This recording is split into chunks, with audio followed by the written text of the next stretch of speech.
O Antônio Sorage, que inclusive me chamou de vida aqui no chat. Olha que bom. É, você vê? Ele perguntou qual a diferença entre religião e seita. Ih, espinhoso, né? Quer pegar essa bomba aí? É. Eu sei que vocês não gostam de separar, né? Assim, no sentido de usar o termo seita, né? É que seita geralmente é um termo pejorativo para falar mal de outra religião. Então, por isso que a gente não faz uma diferença exata do que é uma religião. Aceita que dói menos.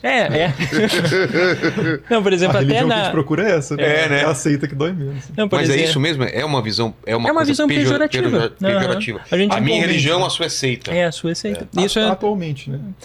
mas não- até a gente nem sempre foi encontra... assim. Não, a gente encontra até, por exemplo, nas cartas do Novo Testamento, tem algum momento ali, acho que é o apóstolo Paulo que fala, que é isso que vocês chamam, aquilo que vocês chamam de seita para os judeus, que eles estavam chamando o cristianismo de seita, o cristianismo nascente, para nós é a verdadeira, né, a verdadeira religião. Então isso já existe desde a antiguidade, a ideia de você dizer que o outro é uma seita para negligenciar. Mas isso eu lembro bem que essa ideia de seita tinha quando eu era religioso na minha juventude. Então aqueles que lideravam a minha congregação, eles também diziam, essas seitas aí, né? Daí, tudo era seita, menos a gente. O resto era tudo seita. Quando eu trago algum religioso também, eu ia falar, esse cara é tudo seita o que você tá trazendo. Esse cara é de uma seita. Mas é um pensamento pejorativo. Quando eu mesmo, era criança, eu não sou da geração de vocês, tinha um medo da Kombi do... Não é da sua... Não, era do Reverendo Moon. O Reverendo Moon. Já ouviu sim, falar? Que a sim. gente morria de medo, que ele pegava a criança. Nem sei qual é a referência, existiu mesmo esse cara. Tem, Cuidado sim, com o Reverendo Moon do tinha. Reverendo Moon, uma seita aí que pega a criança e tal. A gente morria de medo do Reverendo Moon. Sim. Mas a palavra seita, ela significa separação, né? Então, geralmente, quando ela... secto. Secto. É? De secção, né? E religião? De secção. Religare, é isso? A gente pode voltar a essa então vamos também. lá. Mas seita tem esse sentido pejorativo no cristianismo pela comparação com o católicos, né? Que é o universal. Então a palavra católica, igreja universal, etimologicamente é a mesma coisa. É mesmo? Na história da Olha só, palavra hein? é a mesma coisa. Sim. Bispo Porque o Macedo aí, nessa daí acertou, né? Mas essa ele não sabia. Não sabia, com Essa daí certeza. ele não sabia. É porque existia a ideia de que há uma concordância e tem gente que está fora dessa concordância, ou seja, se separou, né? Então houve essa secção, essa separação Sim. em relação à compreensão universal. Só que a compreensão universal, quem diz que é universal é quem está dentro. Né? Então por isso que ganha esse sentido retórico a palavra, né? Quem é seita é quem se dividiu, quem está do lado errado da divisão que foi feita. Né?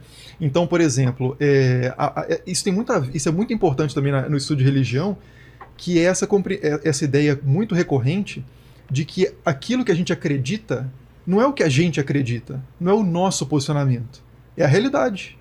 Quem pensa diferente se desviou da visão natural, óbvia, única e necessária. Então isso é muito comum nas religiões, né? Porque é aquela história, né? A pessoa que faz parte de uma cultura, ela não pensa que faz parte de uma cultura. Ela vê a diferença dos outros, mas ela não se vê como diferente em relação aos outros. Ela vê os outros diferentes em relação a ela. O peixe dentro d'água, né? Ele não percebe a água como, sei lá, tô na água, ou sei lá, essa água tá fria, sei lá, é o que ele tá imerso, né? Eu gosto de uma imagem que é a da serpente na grama, pensa que é transparente. Tá. Mas não é, ela é verde. Se você pega ela e coloca em outro lugar, você vê a cor. Se você pega um cristão e coloca ele dentro de uma comunidade budista, no Tibete, e deixa ele 1 ano, ele vai ver o quanto que ele é diferente. Porque o homogêneo vai ser o que é diferente dele. Ele vai passar a perceber isso. Mas quando você se fecha num grupo em que todo mundo pensa como você acha que todo mundo pensa como você acha de fato que todo o mundo, todas as pessoas pensam como você. Aí se chega alguém falando algo diferente, você fala assim, não, mas todo mundo sempre disse isso, todo mundo sempre falou assim, todo mundo sempre fez assim.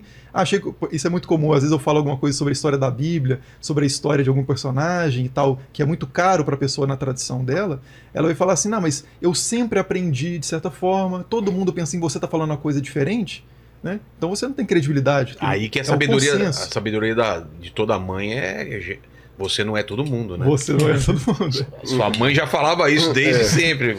Mas todo mundo vai. Você não é todo mundo. Se todo mundo pular no buraco, você pula também. Exato. Não, era da ponte que minha mãe. Ah, É, então da se ponte, todo mundo pular da não. ponte, você pula também. É, minha mãe falava que cair no buraco. Agora veja a Eu situação. queria saber que ponte é essa que todo mundo pula, né? Da onde ela tirou esse exemplo? Agora veja como é que a sabedoria, né, maternal e popular é situacional, porque a mãe também fala assim: todo mundo fez o dever, por que você não fez? É Todo mundo- verdade, eu nunca. Cara, Vou ligar pra minha mãe agora. Cara, eu falar assim, tinha esse argumento na minha cabeça, eu velho, não podia olha usar. Olha só, Olha só. É verdade. Então o todo mundo é circunstancial e conveniente. né? Às vezes é pra missa. Todo mundo vai à missa, porque você não vai aqui Exatamente. em casa. E na hora que era para o mal, não. Você não é todo mundo. Exato. Agora pergunta para uns budistas tibetanos ou pergunta para um evangélico, por exemplo, se todo mundo vai à missa. Né? Aí ele já percebe a diferença. Isso é muito interessante, porque eu estava até conversando com o Jonathan mais cedo. Não, nem foi com o Jonathan, eu estou confundindo aqui, foi com outra pessoa. Mas eu estava conversando sobre a questão da sátira. Não, foi sim, alguém falou do livro de Jonas. Sim, foi eu Foi? que comentei do livro de Jonas. Que é um livro que ele tem uma dimensão satírica, né? Depois a gente pode voltar nisso, se for o caso. Mas Jonas ou Jó? Jonas. Jonas, o é o peixe. Da baleia. Do grande peixe, É. isso, da baleia. O que é uma sátira? É você pegar algo que é familiar e mostrar o quanto que aquilo é estranho. Então, você colocar, por exemplo, uma sátira famosa é uma sátira que chama Cartas Persas, do Montesquieu. O que ele faz? Ele escreve uma correspondência. O Montesquieu é francês, vive na sociedade francesa, pensa como um francês, fala como um francês, está sempre com franceses. E aí, ele começa a ver coisas nos franceses assim que é muito peculiar. E aí ele coloca isso na boca de alguns persas, que são dois persas que estão visitando a França, visitando Paris, e um escreve cartas para os outros, falando assim: os franceses fazem isso aqui, olha que coisa bizarra isso que os franceses falam. Aí fala a coisa mais comum do mundo Mais para um óbvia. francês.